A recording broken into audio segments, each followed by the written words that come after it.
Water, our story's going to be on water today. Okay. And, it took water to grow these trees, and everything survives off of water. The blue jay feather here indicates water for me because of the colors. And we say respect the water. My tribal people are the blue dolphin people. We come off of Pimu, Catalina Island. And from my Mescalero, Apache, and Yaqui side, the water is very scarce down there, but in the desert, the cactuses, the cacti, they absorb what little bit of water runs through the desert. And we'll be talking about cactus later on too. But yeah, I'd just like to play this song and ask the clouds and the rain to make that precipitation that we can accumulate and give to the plants. So this is for everybody, especially the clouds and Mother Earth.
Thank you.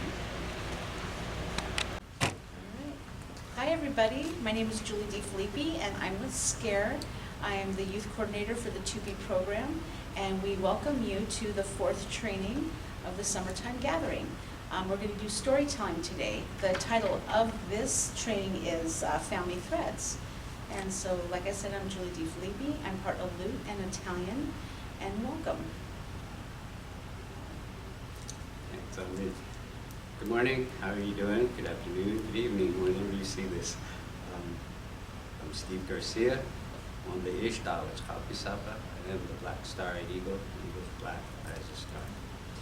The people are the Tongva people, the Blue Dolphin people of Pimu, Catalina Island.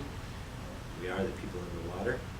And my Nana side is Mescalero, Apache, and Yaqui from Sonora Desert. And I'm also from my mother's side, Swedish, Italian, and part Russian. So I want to say thank you, and it's always a pleasure to come in and share the knowledge. Hi everybody, it's good to be here in the circle again. It's good to be with you all. I'm Kathy Wilcuts. I am Lakota. I was born on Cheyenne River Reservation. My father's from Rosebud, and I'm from Cheyenne River. Today is summer solstice, so happy summer solstice, and I hope you're out there doing some type of ceremony or celebration. Today is a day where many tribes do have their celebrations. So today we're going to do a talking circle, and Stephen will be our storyteller, and we are going to talk about the rain stick. Yes. Nice. Yeah. So I go right into it? Yeah. All right, so this right here, it's a small one, so I'd say just a drizzle. Now, the rain stick, it's pretty much goes way back. I don't know how ancient it is. There's different stories about its origin. Some people say from Mapuche, some people say from deep in Chile, and others say, oh, I thought it was African or Aboriginal, Aboriginal being the Australian-born original people. But they made theirs out of different types of reeds. The Africans used bamboo and reeds. They've even recently uncovered some in China that were made from bamboo. But those are different types of rain sticks. And as I always say, around the globe, around the world, no matter what nationality you are, so many of our things, and I mean, you know, accoutrements to music and such, are so similar. You know, like we have down here in Southern California, the rattle, you know, the gourd singers, bird singers, and that sounds like rain when you spin it around. This little stick right here, if you can hear that, they take the long ones and they will tilt them, and very slowly, and it just sounds like it's starting to rain. And then they'll tilt it even harder and you'll hear the rain come harder. Sometimes they'll tilt it completely and it'll just sound like a downpour, like a burst. The rain sticks really came into more popularity around the time I was a little boy in the 60s. The Peruvian music, the South American music, they were bringing it into, you know, that sound into their acoustics and such. And so the Peruvians really made it more popular then.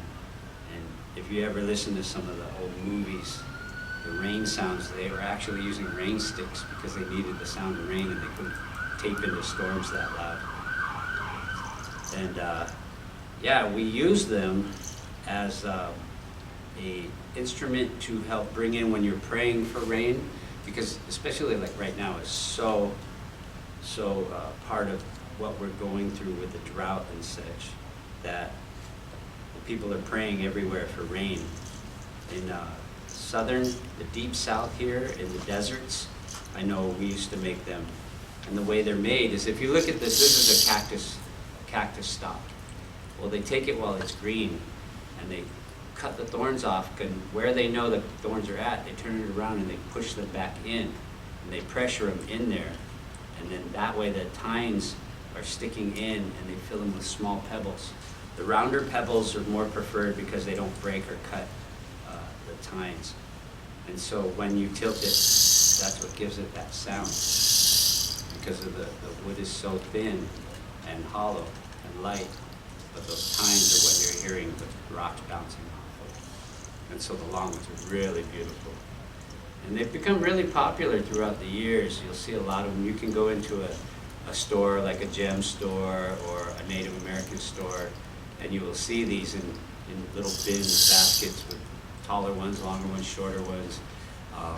And sometimes they'll paint them up really nicely. And you want to paint them thinner than thick, because that way the sound still stays sharp and crisp. Yeah, so I say to everybody, when you get a rain stick, every time you tilt it, pray for rain, because we need it. With this drought going on, and they're telling people to conserve water. We've always conserved water. And, I want to tell all the kids, don't leave the water running when you're brushing your teeth. You know, you can wash your car with a bucket of water, but they're saying not to wash your cars. That's how serious it's getting right now. And in the morning is when you want to water your plants, or in the evening when the sun goes down. And so plants need rain, we need rain.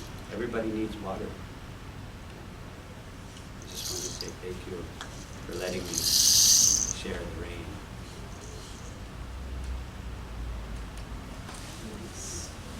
And then just to go off of what Stephen just said, every child, every youth has a rain stick and a book.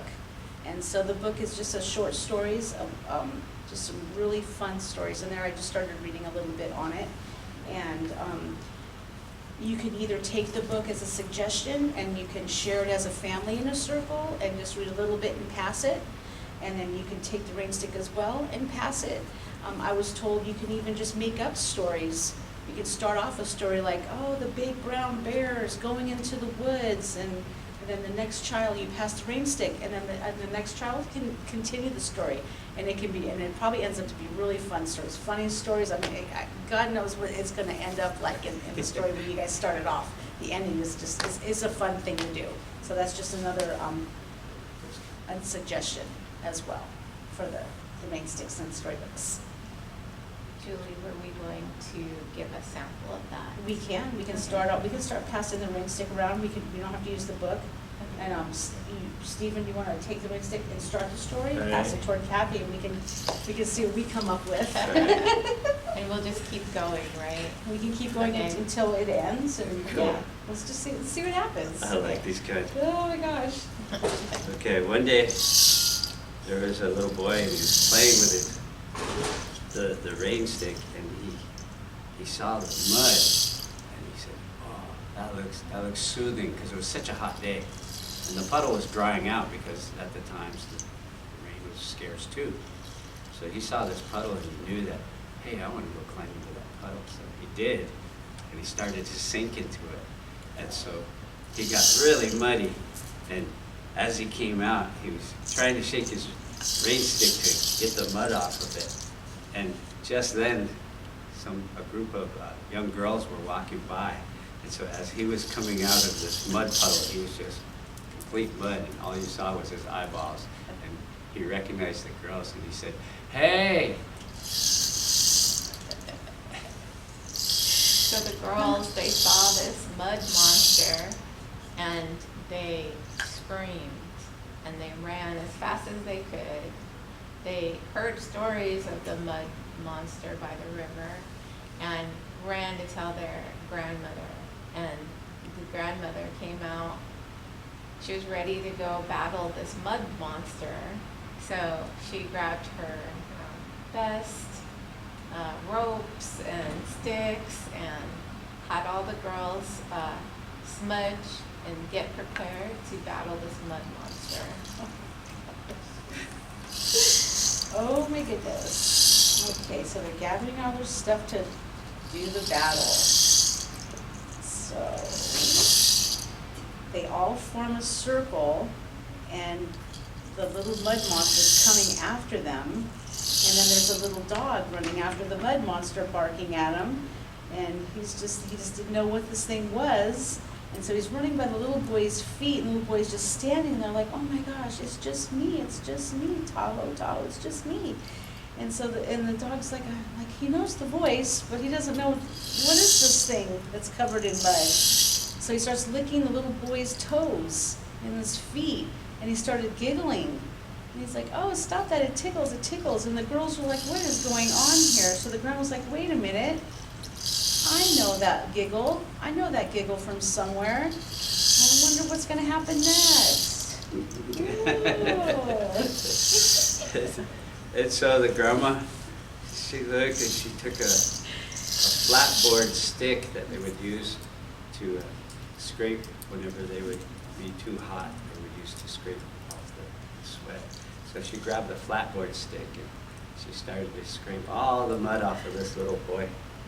And she's washing his face and very sparsely with the water because they don't want to waste water. And she took her leather apron and she's wiping his face off. And they all started laughing.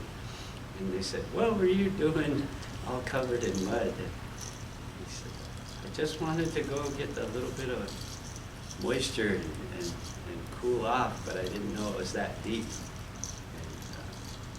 They noticed how nice his skin looked after he got all that mud off, and they said, hey, so that's what started the women going down there and doing the mud masks that now you have to pay a lot of money for. And so when you go back in time, a lot of those beauty secrets come from the mud and the aloe plants that grew close to the mud. That's really good for your skin after a sunburn, and you can eat the aloe.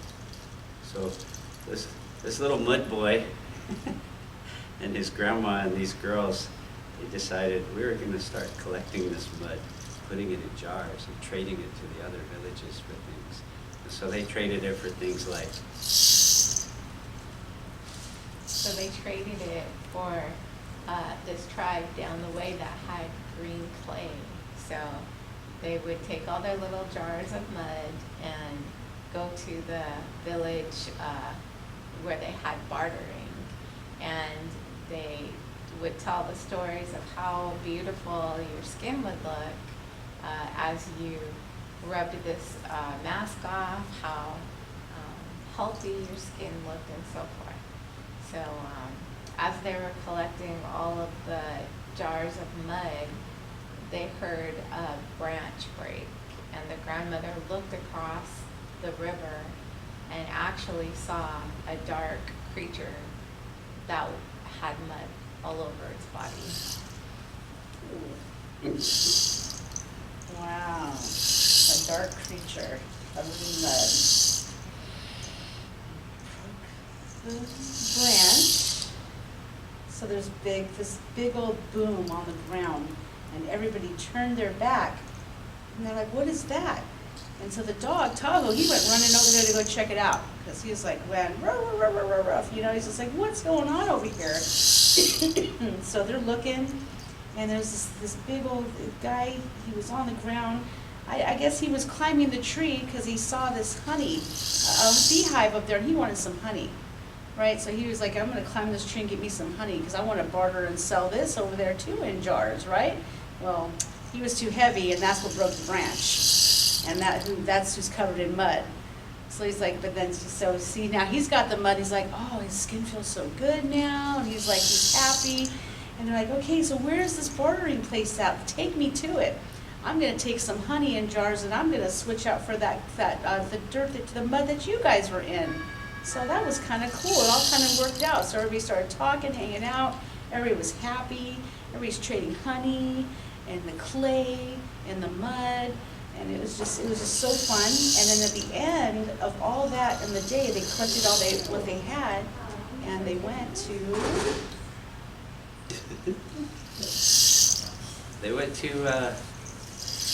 the lady they called Thin Lips' house.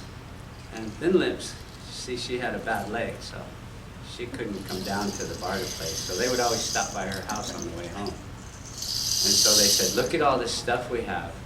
And we know you make such beautiful weavings out of the baskets and the material and the skirts that you make out of the bark that you pound so fine, and that you can make garments for us and such. And we would like to make some trades with you. And so she said, well, what do you have? And the lady said, oh, we have this mud that's really good for your skin. She's like, no, my skin's already nice and smooth. And they said, well, we have this honey that's really tasty, and it's good for you, and it's good for your skin too, mixed with this green clay. Oh, my goodness, your skin's going to be radiant. And she said, okay. She said, anything helps. And so she said, let me see the honey. Where did you get this honey? And so they said, well, we got it from Big Mud Man. And he said to bring it to you because he knew that you would like this. And so Thin Lips said, okay, let me try the honey. And she put her finger in it, and there was a bee still in the honey. And so when she tasted it, she was like, oh, I don't like this, it's too spicy. And they said, it's not spicy, that was a bee. She goes, oh my goodness. And she goes, oh, hey. And so she went and she grabbed her big piece of mica that she had put the black paint behind. And she's looking in the mirror, and she's like, oh my goodness, look what that does for me. So another beauty product was invented by a little bee. And so after she would go collect these bees, and she would trade them to the women that had thin lips like her. And so there you go. So after she found this great product for her lips, she went out with her basket into her garden and gathered some chamomile flowers. And she thought, you know, we're all focused on our body, our beauty, but how about some good, healthy medicine for our mental health, our emotional health, to calm us down. So after the bee was hurting my lips, I was very anxious and I thought that I should have some chamomile tea. So she went into her kitchen to make herself some chamomile tea. Okay, I like this. All right. So she's making the chamomile tea for everybody because it's been a long day.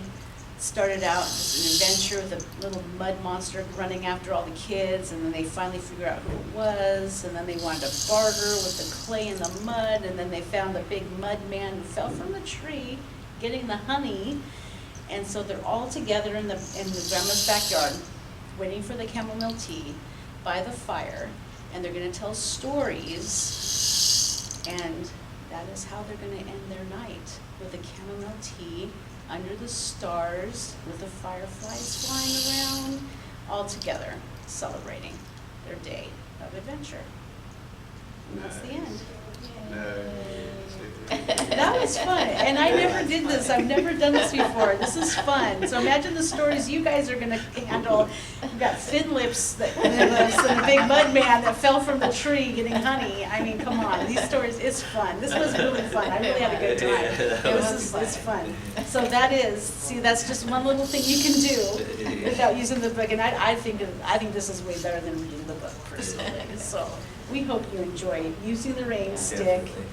Doing story time. It is summertime, lighter later. I mean, gosh, anybody can just like sit around, have some fun, go to the beach, do it around the fire. I mean, there's so many things you can do. But I loved it. Yeah. And that was it. Yeah. And that was nice. So happy summer solstice. Yes. Enjoy your family, enjoy your time in nature, and we are Yeah. sending you all blessings. Yeah, thank you. Pray for rain. Thank